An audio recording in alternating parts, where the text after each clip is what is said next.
வக்ஃபு சட்ட திருத்த மசோதாவை எதிர்த்து உச்சநீதிமன்றத்தில் வழக்கு தொடருவோம். தமிழக சட்டமன்றத்தில் முதலமைச்சர் மு.க. ஸ்டாலின் அறிவிப்பு.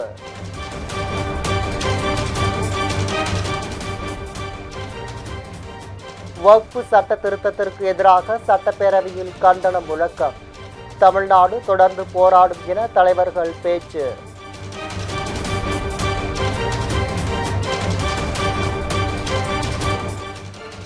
வக்ஃபு சட்ட திருத்த மசோதா தொடர்பான முதல்வரின் பேச்சுக்கு பிஜேபி எதிர்ப்பு.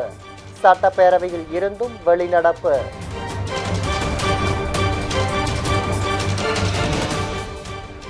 சுதந்திர போராட்ட தியாகி பி.கே. மூக்கையா தேவருக்கு உசிலம்பட்டியில் மணிமண்டபமும் காரல் மார்க்ஸ் சென்னையில் சிலை. சட்டப்பேரவையில் முதலமைச்சர் ஸ்டாலின் அறிவிப்பு.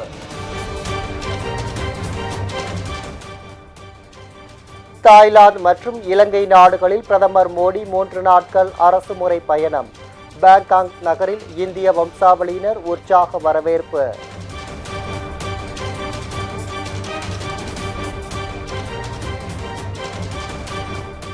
பாம்பன் புதிய ரயில் பாலம் திறப்பு விழாவுக்காக 6ஆம் தேதி தமிழ்நாட்டுக்கு வருகிறார் பிரதமர் மோடி.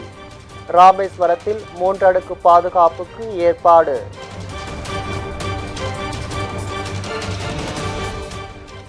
தீ விபத்து ஏற்பட்ட தூத்துக்குடி அனல் மின் நிலையத்தில் விரைவில் முழுமையான மின் உற்பத்தி தொடங்கும்.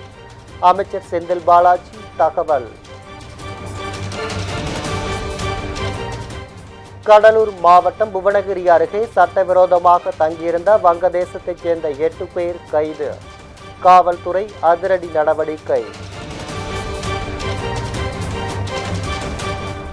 வளிமண்டல கீழடுக்கு சுழற்சி காரணமாக தமிழகத்தின் பல்வேறு மாவட்டங்களில் பரவலாக மழை. தென்காசி மாவட்டம் சிவகிரியில் அதிகபட்சமாக 11 சென்டிமீட்டர் மழை பதிவு.